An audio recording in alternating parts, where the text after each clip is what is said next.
Hello, everyone, and welcome to the Cloud Currents podcast, where we explore the strategies and technologies shaping the future of cloud computing and security. I'm your host, Matt Pacheco, and I lead the content team at TierPoint, and I help businesses understand cloud trends to better help them make decisions about their IT strategy. In today's episode, we'll be diving deep into the world of hybrid cloud and exploring how organizations can bridge the gap between their on-prem and on-prem and cloud services.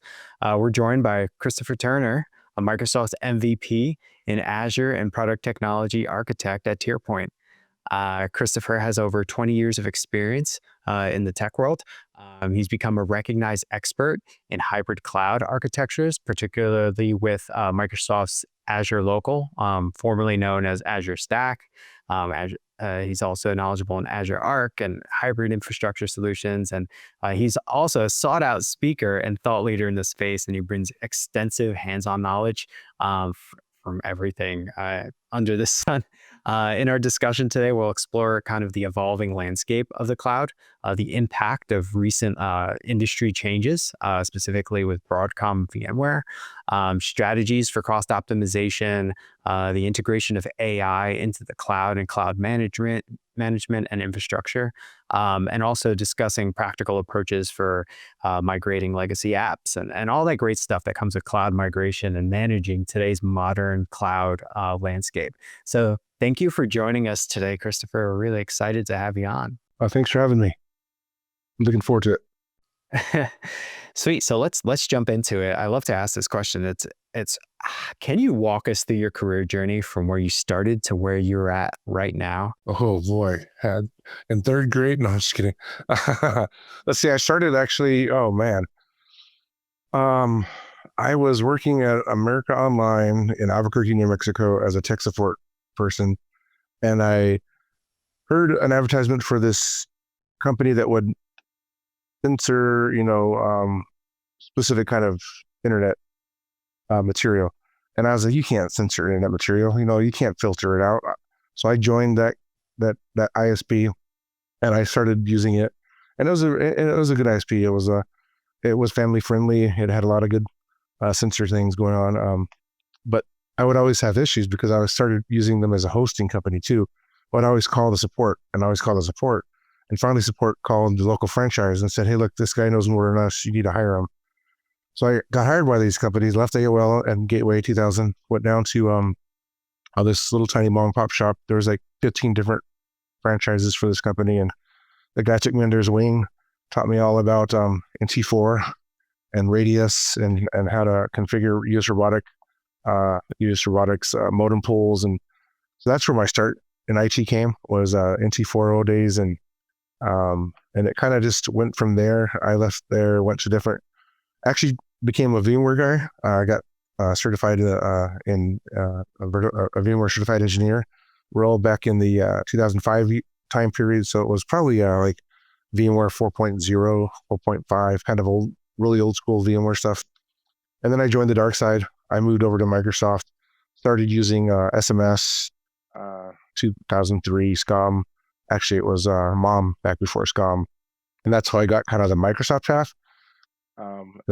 As that progressed, that got me into the cloud because some of the services moved to the cloud. And where I came today, using more of the hybrid touch Azure Local stuff, I started with Azure Stack Hub, which was called Azure Stack at the time. And I moved over to Azure Stack Edge. I was doing a lot of IoT modules, learning a lot of AI cognitive services on the edge, mainly because I would do demos. I lived on a farm, and I would fly my drone out, and I wanted to see where sheep were. And at the time, there was a famous TV show on Silicon Valley called Silicon Valley or something, and they did this thing. And Microsoft did a spiff-off called Hot Dog or Not Hot Dog, and they would identify it was hot dog or not a hot dog. Well, I did the same demo, but I did it a sheep or not a sheep.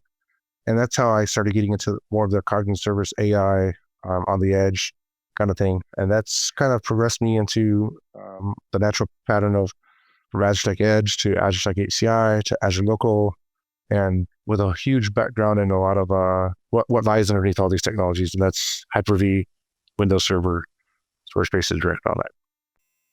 That's a really cool progression of your career and working at various different companies and then learning the VMware side and working with Microsoft.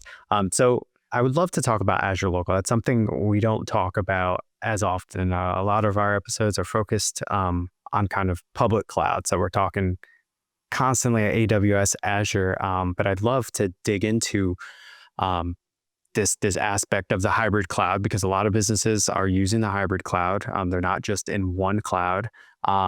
So can we set the stage? Can you explain what Azure Local is and how it differs from other traditional cloud or on-premise solutions? Yeah, so Azure Local in a nutshell is basically a distributed solution from Microsoft that is managed by the Azure Arc management plane. So it's you take Hyper-V, you take Storage Spaces Direct, and you take the on-prem solution that they had with Windows Storage Spaces Direct, and then you add the integration to Azure. And that's Azure Local. You're able to manage that solution through the Azure portal, and it runs specific Azure services on top of what they now call Azure Local. It used to be called Azure, formerly, as you mentioned earlier, formerly Azure Stack 8 CI.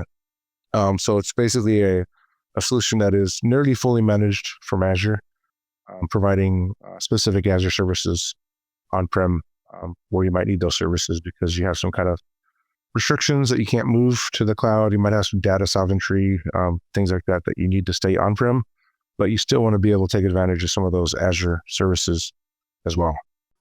So you just spoke about some of the reasons people would want to keep certain things on-prem. What are the key benefits of a hybrid approach versus going all in public cloud or staying all in on-prem? But some of the benefits, of course, of not being able to, you can't go all the way into the cloud. You might have some archaic applications that that aren't cloud native or just can't be migrated to the cloud. You might have a data source that is still running on SANs that you can't access from the cloud. You have that latency issues. So if you're running apps in the cloud and you need to access that data that's still on-prem, the hybrid approach would be more like you bring some of those Azure services down, AKS for one instance, and you start cloud nativifying your local applications running on Azure Local, running AKS, that still have that full access and that local access to all that data that can't be migrated at the time. That is one way of what I would consider hybrid cloud. You can't you can't just lift and shift because there's data reasons, and you still want that capability of all the cool new toys that come with Azure or AWS, things like that. But you don't really want to stay fully on-prem. So that hybrid mixture of being able to have those cool Azure services on-prem, but also not being fully in the cloud because you have data or specific reasons you can't move to the cloud. So we talked about some of the big benefits of moving to the hybrid cloud and the things you see there. What are some of the biggest challenges we've seen as you're seeing companies trying to implement a hybrid cloud environment?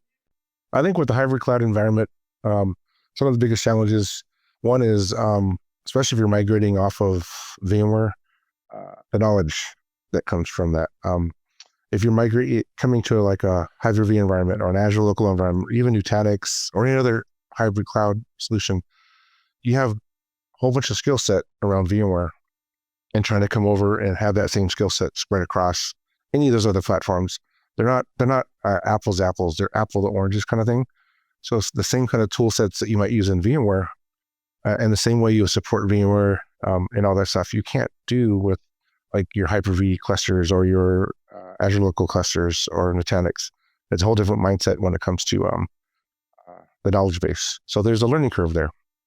Interesting. You just mentioned the changes for VMware and Broadcom. We've seen some significant changes in the landscape because of those changes, and then VMware's Broadcom's acquisition of VMware. What impact are you seeing on organizations currently running a VMware infrastructure? I see a lot of people who are worried about what their re-ups are going to cost, when they have to come to renew their license. There's a huge cost difference between what they were paying before and what they're going to be paying in the future. So that takes a bit. If you're a huge, large company and you could handle the cost differences, that might not be an issue. But your mid-sized, the smaller markets, some of that cost increase is huge. And that's one of the biggest things that I hear about all the time is we need to get off VMware because we can't afford it anymore. We love the platform. There's nothing wrong with it. We just can't afford it. Yeah, it's a tough place to be in. So I'm sure they're looking for alternatives. We talked about Azure Local earlier. Can you tell me how Azure Local could potentially be positioned as an alternative for businesses looking to move away from a VMware infrastructure? Yeah, so Azure Local is a perfect example of being able to move from VMware. You have the capability of running underneath Hyper-V, which when you compare Hyper-V services and Hyper-V alone with like ES6i and things like that, performance is neck to neck. The only differences that you're going to see is some of the terminology that you're going to use, some of the features that you might have come from VMware side aren't either there or it's a different way to do it in Hyper-V. But overall, Azure Local provides that same hypervisor filling, the same on-prem solution. It adds more to it because now you could manage and use Azure resources, Azure services on top of all those services that you're used to. But at the end of the day, it comes down to the hypervisor. It comes down to being able to make sure that your workloads are fully highly available, that the storage is resilient, all that other stuff. And apples to apples, when you're comparing those two, Hyper-V, Azure Local is a perfect platform to land on from VMware. Like I mentioned earlier, there might be a little bit of learning curve on how to manage everything from Azure versus from vCenter or things like that. But Azure Local is a great platform to land on. Are there any like tips or tricks you could give to businesses kind of evaluating whether they want to stay where they are or move to another platform? Yeah, there's one situation where we had a client that was really interested in Azure Local, but the biggest fear, of course, is the knowledge transfer of how they're going to manage everything. There is a capability to use Azure Arc for vCenter. And what I would tell people is, if you want to get your people used to how you're going to manage VMs and stuff in the cloud, there's a way you could deploy Azure Arc for vCenter, which brings all those resources from vCenter into Azure. And it kind of looks exactly like you would just manage the same way you manage an Azure Local cluster, except you're managing a VMware cluster in the cloud. So that gives your user base, your technicians, your engineers, that's kind of knowledge to be able to see, hey, this is how we're going to manage VMs. This is how we'll deploy VMs. This is kind of the services we could use. That kind of gives them a heads up, a little comfort. So when they do migrate over to like a Hyper-V or an Azure Local solution, it's a lot easier to take hold of and manage. Nice. You talked a little bit about one of the challenges being skills, but also we hear this challenge, and it's not just with this change in the landscape in general with cloud. Cost control and cost optimization is a huge challenge. And one of the promises of the hybrid cloud is potentially improving some of that cost optimization strategy, potentially, if you do it right. So my question to you is, what strategies have you found the most effective for controlling and reducing cloud spend? Cost optimization tools, of course, in Azure are great. Have setting budgets, setting alerts, knowing what you're spending is huge when it comes to Azure spend. Knowing and understanding that you could spin up, not just in Azure Local, not just hybrid cloud, but you could spin up specific VMs and stuff that like reservation and buy reservations for VMs, things that will keep your prices down. Knowing what SKUs you're going to deploy in Azure when it comes to like different services, knowing what costs more, if you need that whole feature set or not. If you only need a small feature set, don't go for the bigger SKU, go for the smaller SKU. In Azure Local, there's not much of a cost management, I would say, when it comes to cost optimization. You either you pay the specific $10 a month for each core, or if you use Azure Hybrid benefits, it's free. AKS is free on Azure Local. A lot of the features that you get with Azure Arc are free on Azure Local. So you get like the update management, the configuration management, all these other features that you would normally pay extra for. The extended support is free on Azure Local. So those are things that are nice when it comes to Azure Local, but there's not a lot of cost optimization that you could do outside of what you can do with cost optimization in Azure. Period. Are there any like best practices that you would give to companies looking to optimize their costs? That's a good question too. Yes. So I mean, like we mentioned, we were talking about the cost optimization tools in Azure, making sure that we have budget set and making sure that specific people have only specific rights to deploy specific services.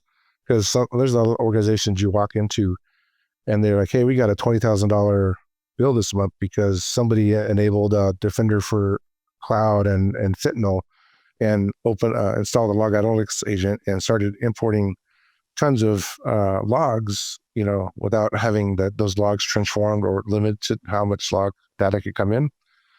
So there's having that control over your users and what they could deploy as well in your public cloud as well. It's huge. Not being surprised, sticker shock when you get that $20,000 log analytics data ingestion cost. Absolutely. So over the last few years, companies have been sometimes based on cost, repatriating workloads from the cloud, from public clouds, back on-prem. Do you see that as something that's happening often? Is are cloud costs driving that? Is that actually happening, I guess, is the other thing? Because I've heard conflicting reports. I heard that it's happening, and I heard that people are actually going back into the public cloud. What are your thoughts on that as it relates to costs and like that? Do you see that happening? I see that happening only when people do a lot of lifting and shifting and not finding out a well cost optimized plan ahead of time. They lift and shift and they just leave that alone and then don't deal with either modernizing that workload into like something cloud native that might be cheaper, or using VMs that are way too big for their workloads. That's the number one reason why I see people moving back to on-prem, is because when they moved to the cloud, they were promised this, and this. And sometimes they didn't do exactly what they're supposed to do, and the cost escalated even bigger than it was on-prem. Or some people just might have moved to the cloud and then they realized that the stuff that they need to run was a little more expensive on the cloud. But the problem is I see people moving back, but I see just as many people moving up. So it's not a huge, hey, we're running away from the cloud kind of thing. It's kind of as many people that are moving down, there's probably more people moving up. So there is people moving back down for specific cost reasons, but yeah. And I'm sure it's more than just cost too. There's control, there's data, there's certain applications, and with right? like specific like things like a lot of European friends of mine are trying to pull out of the cloud because of specific sovereign issues going on. Some of the political like Cloud Act things that were passed, people are worried about having their data, having other people access to the data because of legal reasons. And so some people are moving up for the cloud for that reason. Not a lot, but some people are. Some people are just worried about people having access to data that they don't think they should. But that's rare cases. Yeah, the outliers. Let's talk a little bit about AI as well, since that's the hot topic. Everybody's talking about AI. Yay! We talk a lot about it from a developer perspective. A lot of guests talk about the benefits of AI for coding and all of that, but I'd like to speak about AI from like an infrastructure management perspective as well. And do you see AI affecting the way we approach cloud infrastructure? Do you see it now, or do you see it coming in the future? Well, I see it now. I a few months ago, I started getting into what they call code vibing, I guess you guys call, through AI. I thought it was a joke. I didn't realize code vibing was an actual real term. So until I went to a conference in May, and I had some friends demo this solution they're building as they were using VS Code, GitHub, Copilot, chat. So I started using that, and that's how I start. I don't leave VS Code anymore. Like everything I do is in VS Code. I'm constantly using GitHub chat our GitHub Copilot chat. I'm building automation for a lot of the things that we're doing here at TierPoint using AI. It's gotten a lot better from the last few years. You still have to know what you're doing because you still have to double check some of the code, but it's come a long way. And the more these modules are being released, updated, the more intelligence they're becoming. In some ways, it's making my job easier. I could tell GitHub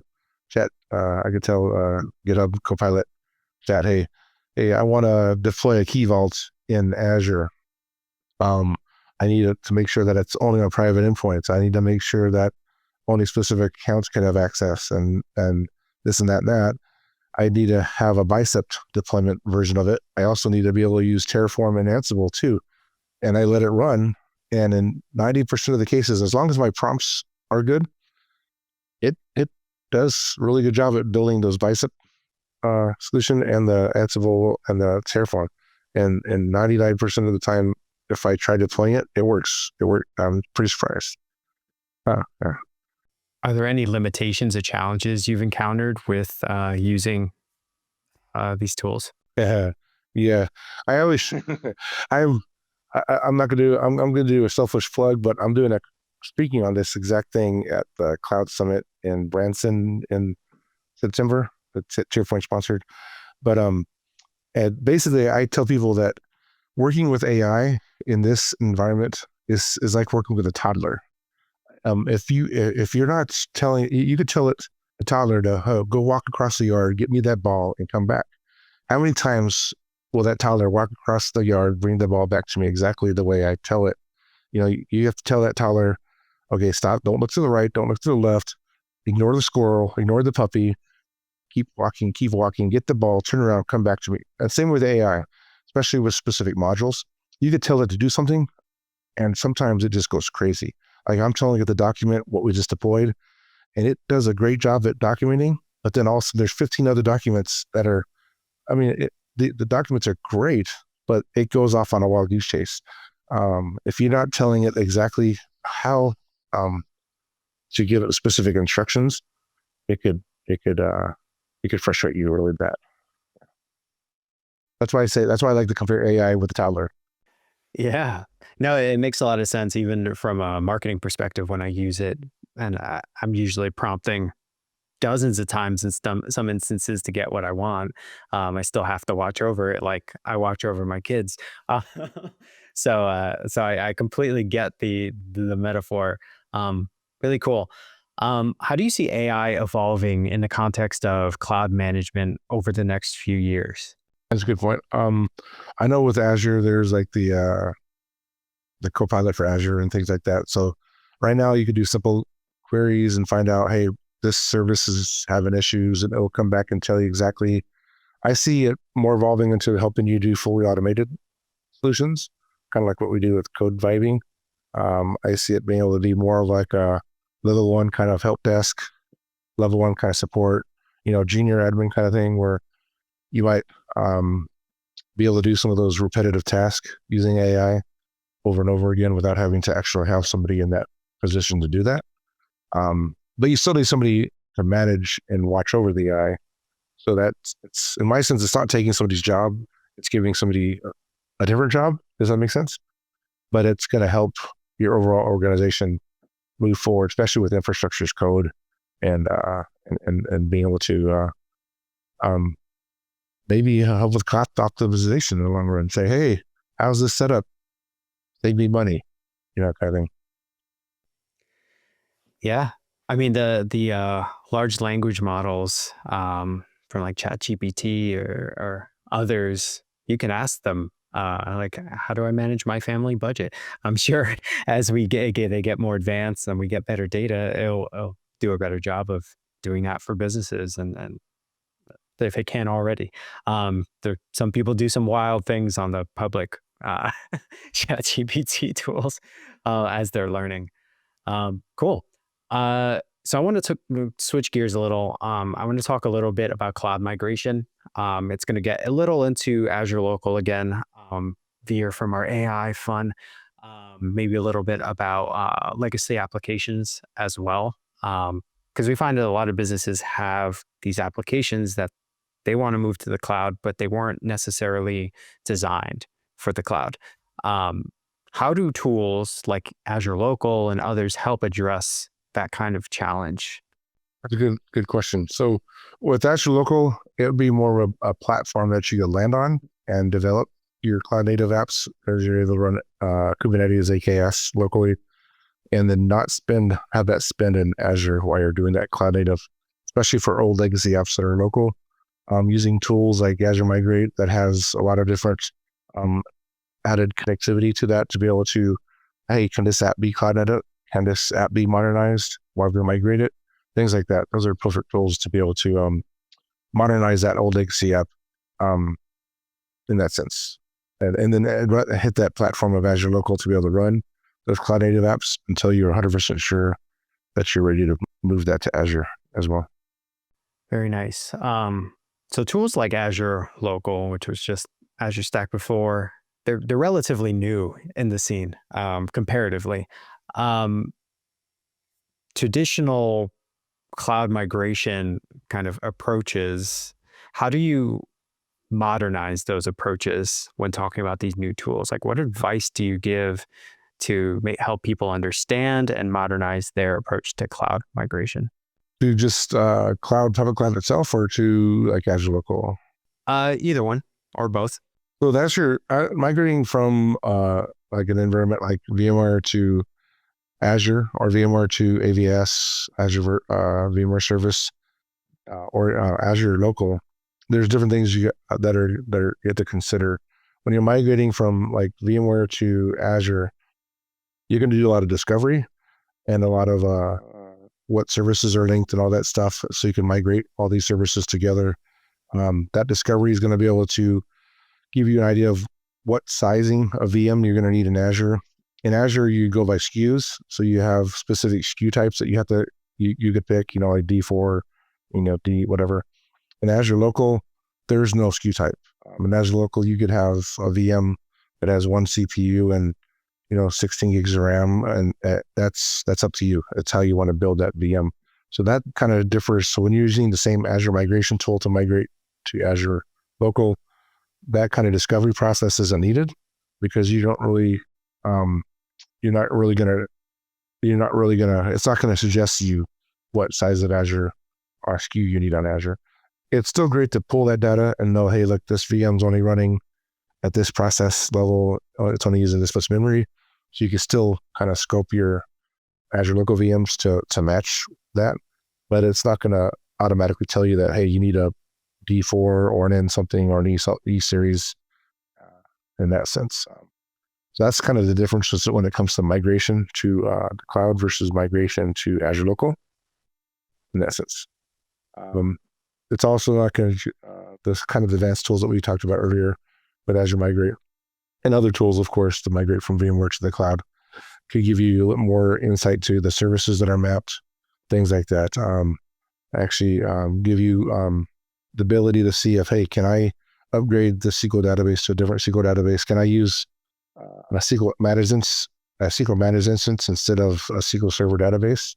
When you're migrating from VMware to the cloud, and can I convert this to a container, this kind of app to a container? All that stuff is available through Azure Migrate to Azure Public, but some of those solutions aren't there yet, just for VMware to Azure Local at this point.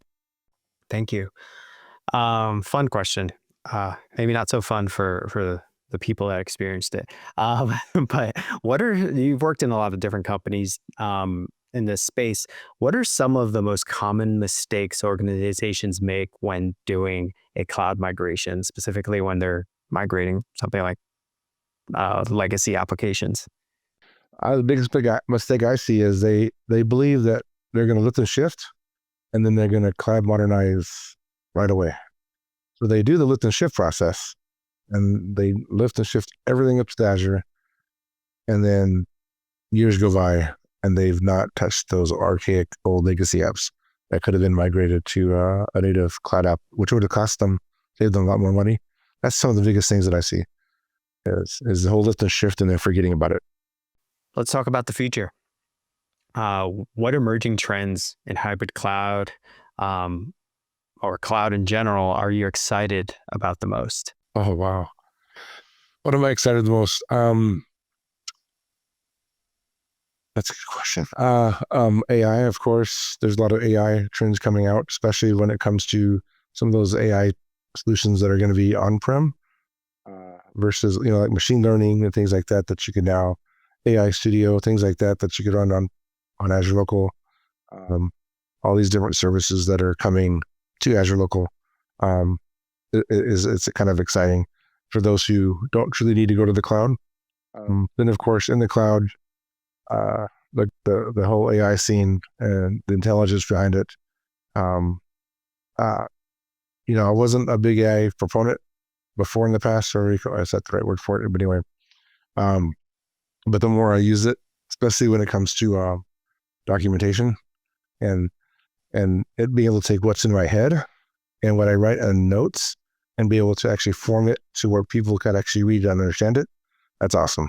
It just keeps getting smarter and smarter, and the tools that are available that are coming out from different providers and stuff. Just the large language models, and all that other stuff that are just are getting more intelligent and more intelligent. In some ways, it's kind of scary, but in some ways, it's just kind of like, hey, where's the Jetsons? You know what I mean? But anyway, My flying cars. Yeah, the amount of time it saves is very, very helpful. Yeah, really, really interesting. Doing some of that work that we were challenged with, but now it allows us to do other things, lets us be innovative and all that great stuff, and use a different part of our brain, I guess. Um, Very cool. So with everything changing, this whole landscape has changed in the last few years. How do you see this rapid pace of change changing the the cloud world, specifically affecting like IT professionals and their skill development? Like, how do you see that changing as well? oh, and I've been around for a while, and it used to be where you'd go get Microsoft MCSA or MCSE certified, and that was good for years. You know what I mean? You learn something, it pretty much every year there might be something new coming out that you might have to read up on. But now, if you take a month off from something and you go back to it, you're behind, especially when it comes to like AI and other solutions. Anything that's cloud native, even with Azure Local, you might stop working in Azure Local. You might walk away for a few months and you come back, and just the changes that Microsoft has done with Azure Local, if you're not on it and always keeping up to date and making sure that your knowledge, you're reading articles and you're tracking what's changing, you find yourself very behind very fast nowadays. It used to be so much easier to be a IT admin or an engineer or an architect, but nowadays your job is your job, but then you have a second job of education. Otherwise, you fall behind in your job. Yeah, how can organizations, I guess, help their IT teams kind of stay on top of some of these changes? That's a good question, because we always have that whole "we're here for you" kind of a thing, and a lot of companies are that they give their employees the time.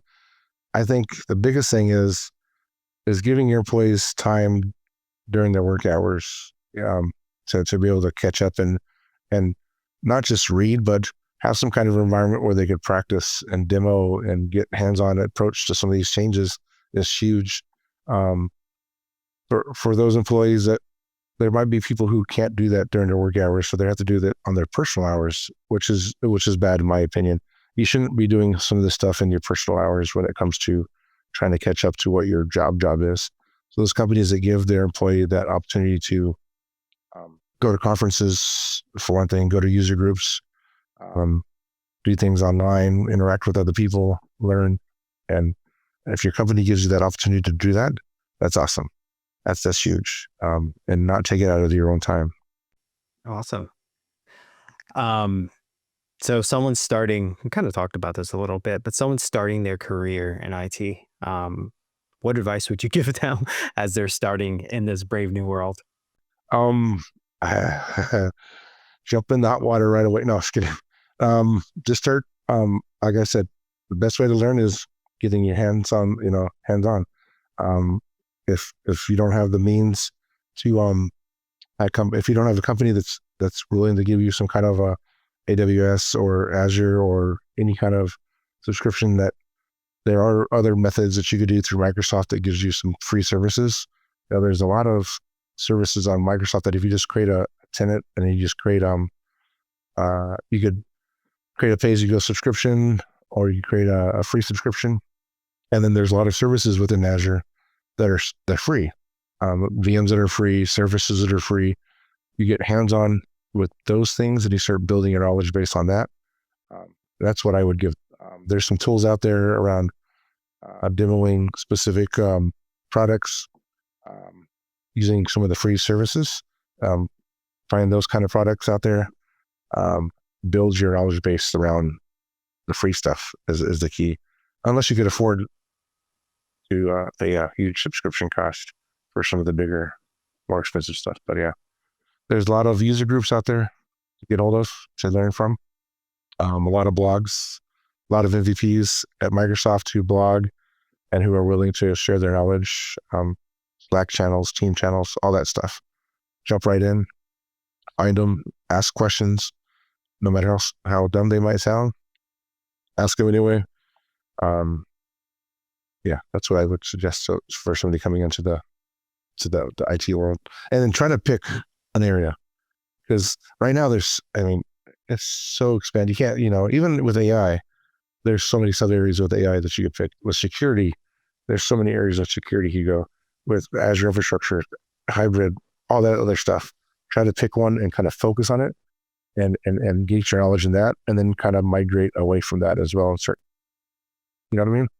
Don't just try to jump into the water and try to do everything, because that's gonna kill you. That's great advice. Yeah, definitely, definitely an interesting world to be jumping into, but needed. Skills are needed, and it's a great place for opportunity. You mentioned you're in a Microsoft MVP, and I probably should have asked you at the beginning, what is that? Like, what is a Microsoft MVP, and how do you achieve such a... So MVP is a most valuable professional. And what happens is you do a lot of community work, blogging, speaking at community events, user groups, working with specific things on your own time, outside of your work environment. And you get nominated easily by other MVPs, sometimes by Microsoft staff themselves. They'll nominate you and say, hey, like, this guy's gone above and beyond what other people have done when it comes into the area. It doesn't mean that you're an expert at all. So, I mean, you could have MVPs out there that it's more about knowing and sharing the knowledge that you have. And that's what makes you an MVP, is based off the Microsoft technologies, being able to go out and share what you learn. I mean, you don't have to be extremely high and expert at everything. Just if you know something, share it, blog about it. That's how you start. And then you just start building up on that. And that's what the MVP community is about anyway, is just sharing your knowledge.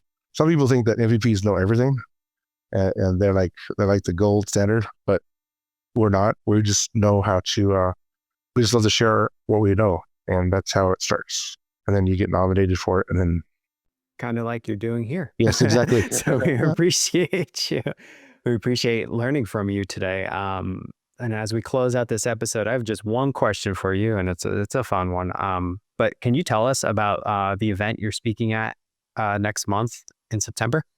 It's the Cloud Summit in Branson, Missouri. It's September 6th, 7th, and 8th or something. It's like a Sunday, Monday, and Tuesday. And I am going to be speaking. My actual session title I just sent to marketing, and it's going to be called Prompt, Persona, Policy, AI-driven Infrastructure Code in VS Code. And it's basically, the subtitle is Taming the AI Toddler with Persona, Powerful Prompts. And it's all going to be about my journey from how I started using AI to how I started using vibe coding. I'm going to throw in some fun stuff where I'm going to have Pinky of the Brain persona. So as I talk to the AI, it's going to respond back as Pinky of the Brain. Just fun stuff like that. And then, of course, it goes into more real life demos of be able to build in a complete automated infrastructure code around AVD and deploying it live, hopefully live. You know what I mean? You know how demos do. So it is a cloud summit in Branson, Missouri, and that is beginning of September. And I'll be speaking at that specifically on this Copilot, GitHub Copilot chat topic. Yeah. That's so cool. I love that your approach to talking about AI. It's funny. I would love to see a clip of the Pinky and the Brain thing because that's going to be hilarious. But thank you for sharing that, and thank you for being on the episode today. I think we learned a lot about hybrid cloud and Azure Local, Azure Arc. So thank you for taking the time today to speak with us. Oh, thank you for having me. It has been awesome. Awesome. And to our listeners, thank you for listening in. Check out Cloud Currents anywhere you get your podcasts, and stay tuned for the next episode. We got some more fun episodes coming. So thanks for listening, and have a great day.